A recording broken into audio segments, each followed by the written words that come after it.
responsibility for making the line look worse than it played, and that's exactly the kind of thing that causes him problems in the locker room. Reed wrote on Twitter after Griffin's press conference that coaches say several offensive linemen dislike Griffin. Skip, what does this say about RG3? Stephen A., now we got to get real serious. I know we had some fun with that topic. Not that I'm not serious about my reservations about Andrew Luck, but I'm dead serious about this. Gotcha. This tells me that Robert Griffin III is even in more trouble than I suspected he was in D.C. We've heard bits and pieces about this come out before, about how some teammates in that locker room, we have been told, reportedly had issues with the me in RG3. All the self-promotion, the brand promotion, sometimes the blame deflecting. And it rubbed them the wrong way. It alienated some. You have emphasized the incident, was it 2 years ago in the Philly game? Remember that, when none of his teammates would help him up? And finally one of the Eagles reached down and said, I'll give you a hand and help you up. Wow. Well, here we go again. And Stephen A., everything that happens to Robert is self-inflicted to me because it's what's coming out of his mouth. I'm assuming some of those offensive linemen were a little upset, if not alienated, by the fact that Robert in his interviews indicated, well, we didn't block very well, and I'm just paraphrasing how it would come across.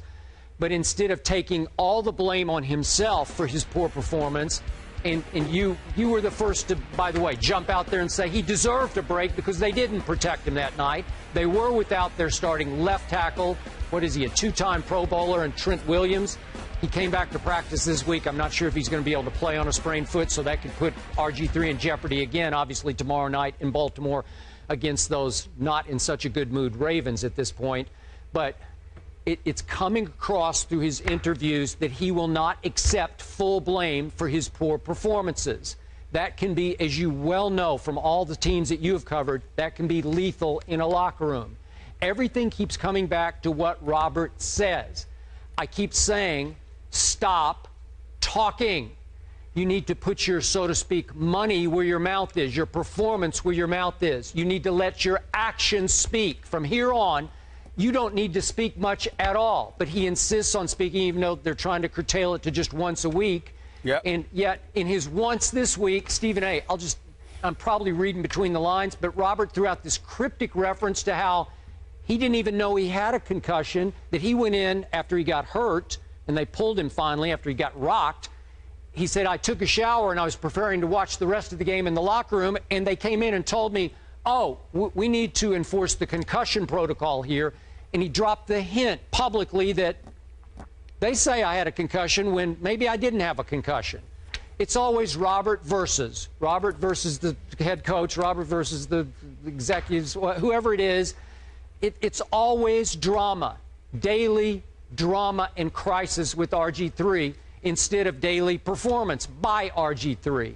So, again, this is just another indication to our point yesterday, thanks to Joe Theismann, that tomorrow night in Baltimore is going to be the biggest game of Robert Griffin III's career. Skip Bayless, what shocks me about this subject matter is that it's news. Because as we've watched this offensive line, have they been anything short of offensive? I mean, true, I agree. Let's take into consideration. What I would say to you is that let's be careful about accusing them, however, of intentionally being negligent in their responsibilities. They just may not be very good.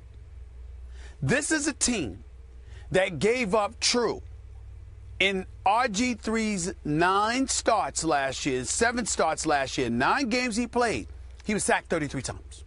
33 times in 7 starts, okay? 9 games overall, 7 starts.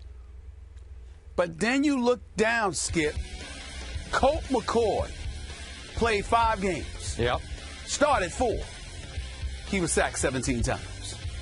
Overall, the Redskins gave up 58 sacks last year. Do you know how sorry you have to be to give up 58 sacks? I don't care if the quarterback is holding on to the ball too long because he's shopping for Christmas presents, sitting there ordering Thanksgiving dinner to be catered, chilling out, calling his woman and saying, "What's up, baby? I miss you." I don't care what he's doing. 58 sacks? You know how bad you have to be to give up 58 sacks? I mean, Molly, can I get an amen? I mean, good Lord. Amen. 58 sacks? You've got to really stink up the joint to give up that many sacks. So again, that's right, be a witness. Amen. The point is this. If you're going to give up that many sacks, it's hard for me to say that, oh, you got an issue with RG3. You might just have an issue with doing your job because it's just too damn challenging because you clearly ain't good at it as a unit. Now, when it comes to RG3, you're right, Skip Bayless. Got to pipe it down. Got to understand that when you are the quarterback and you are the leader, you got to take blame even when it ain't yours to take. That's right. Because that's what leaders do. That's right. He does have to understand that. Yep. He has to grow. He has to recognize that, look, people going to say stuff. You just got to eat it. You just got to take it. Yep. There's nothing you can do about it, period. I don't blame him one bit, Skip, for speaking up for himself when there are those who attack him personally, like personally lying about his character, lying about his actions off the field or something along those lines. That's different. No, you can't let that happen if you can avoid it. You got to speak up for yourself. But when it comes to issues on the football field, he's got to eat it. That's what he has to learn to do. But I don't think that we're in a position to accuse the offensive line of being, of messing up on purpose when it comes to RG3. They just stink. And we ain't talking about Trent Williams, of course, but he is a part of that line. But they just stink. They have to do a better job. It's that simple. Okay, I hear you, but I think we're together on this bottom line point. If you're the quarterback, you can't even suggest publicly that they stink. It Totally. won't fly in the locker room. It does you zero good to even suggest that they're not very good. So we have to take that into account. His best friends on the team should be his offensive line. He should be treating them to dinner. He should be inviting them over for dinner. He should be buying them watches. He should be Christmas shopping for them.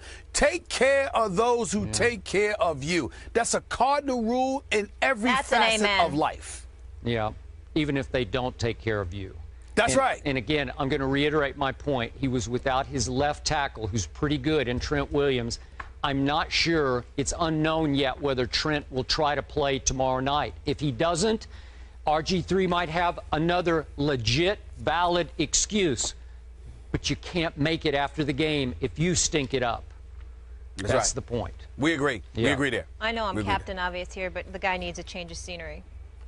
I agree with RG3 versus everybody. That should be the T-shirt. Is that game on national TV Saturday? Do we know? Yeah, I think so. Saturday, 7:30. Okay. If it's not, I'm still gonna find it. Yes, we will find it. Not. I looked, but I could be wrong. We'll try against the Ravens. We'll all be watching that one. Moving on, though, Pittsburgh now has to deal with another suspension this season.